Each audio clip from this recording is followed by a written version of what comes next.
সবার মুখে কি সুর নেতা মুদের বিপিনুর, কারণ অনেক হইছে হামলা, অনেক হইছে মামলা, আমরা কি ভাই আওয়ামী লীগের বাপ দাদার কামলা? এই যে এই লোকটা বিপিনুরের নিয়ে একটা কবিতা লেখছে।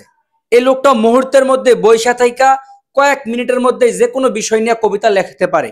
বিপিনুরের নিয়ে যে কবিতাটা লেখছে সেটা আপনাদেরকে সাথে নিয়ে আমিও শুনবো, তবে এই লোকটার কবিতাটা শুনে কেমন লাগছে বা লাগতেছে সেটা আপনারা কমেন্ট বক্সে অবশ্যই বলে যাইবেন। সবার মুখে কি সুর নেতা মুদের বিপিনুর, কারণ অনেক হইছে হামলা, অনেক হইছে মামলা, আমরা কি ভাই আওয়ামী লীগের বাপ দাদার কামলা? 9 মাস যারা যুদ্ধ কইরা আনছে স্বাধীনতা, স্বৈরাচারদের মুখে শুনছি বড় বড় কথা। যখন দেশে যুদ্ধ করে ভারতের সাথে বাউ, দেশ আয়া টাঙ্গা এত আবার 22 লম্বা নাও। দেশটা যারা নষ্ট করছে করছে নানান যুক্তি, বাংলাদেশটা নষ্ট করার জন্য ভারতের সাথে চুক্তি। গোপালগঞ্জে জন্ম লইছে ভয়ঙ্কর এক নারী, হাজার হাজার মানুষ মাইরা শেষে ছাড়ছে বাড়ি। মানুষ হইয়া মানুষের দুঃখ সবাই দেখতে চাইয়া, তার বুকে ছিল না রে ভাই একটুখানি মায়া।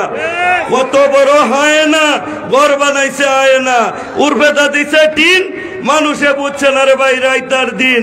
মুনাফেক করে কয় নতুন কইরাছিন, তারা বুন দুইটা হেলিকপ্টার উইডা গেছে গা ফলাইয়া, ফাফ গেছে খলাইয়া।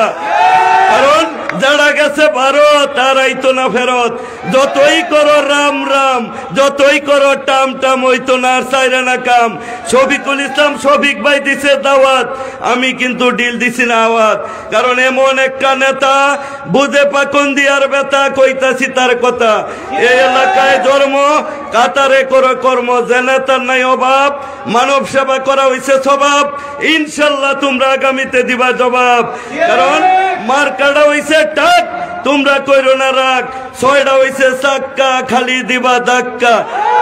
ভিতরে গরম হাওয়া, এই সুবিধা হইব যাওয়া। এই কারণে শফিকুল ইসলাম ভাইয়ের লেগে আমার কিশোরগঞ্জ হওয়া।